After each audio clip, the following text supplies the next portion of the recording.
Tidak ada gravitasi pada saat bayi itu lahir. Dia melayang di udara. Ibunya tidak percaya itu nyata. Dia menariknya turun dengan lembut. Dokter terlalu syok untuk berkata. Kemudian sang ibu bergegas membawa bayinya pulang. Namun keesokan harinya, saat nenek bangun, dia mendapati bayinya hilang. Ternyata dia tergantung terbalik di langit-langit. Nenek itu pun segera menurunkannya. Untuk melindungi bayinya, sang ibu memasang selimut di atap. Sang nenek menutup pintu setiap hari, agar bayi itu tidak pergi keluar. Ketika mulai tumbuh besar, anak itu hanya bisa menonton Batman di rumah setiap hari. Karena tidak bersekolah, dia hanya belajar di rumah saja. Namun ia sering memanjat jendela. Dia penasaran dengan apa yang terjadi di luar. Ibunya bisa melihat keinginan itu. Untuk mencegahnya terbang, dia menaruh balok besi di saku baju anak itu. Dan mulai mengajarinya berjalan. Hari itu adalah hari pertama sang ibu membawa anaknya keluar. Hal itu menarik banyak perhatian. Anak itu merasa bebas tak seperti sebelumnya. Namun tiba-tiba seorang gadis menabraknya. Sebagai hukuman, gadis itu memintanya untuk membawa 2 botol air. Tetapi gadis itu berjalan terlalu cepat. Anak itu ingin mengejarnya, jadi dia membuang balok besi dari sakunya. Mereka segera tiba di rumah gadis itu, namun anak itu tidak berani mengembalikan air kepadanya.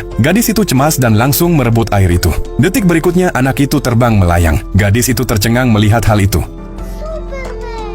Anak itu bertumpu dengan tangannya. Dengan bantuan gadis itu dia kembali ke tanah, mencegahnya agar tidak terbang. Gadis itu pun memeluknya, tapi tiba-tiba dia berlari ke dalam rumah, lalu membawa sebuah tas penuh buku. Anak itu memegang tas itu dan berdiri tegak di tanah. Mereka berpegangan tangan. Gadis itu pun menjadi teman pertamanya. Setelah itu anak itu sering mengundang gadis itu ke rumah. Mereka menonton TV bersama. Mereka bermain ayunan bersama. Bahkan anak itu sengaja membuat dirinya melayang hanya untuk membuat gadis itu bahagia. Mereka berjanji untuk berteman seumur hidup. Mereka mengira kesenangan itu akan bertahan selamanya. Tapi suatu hari ibunya tahu.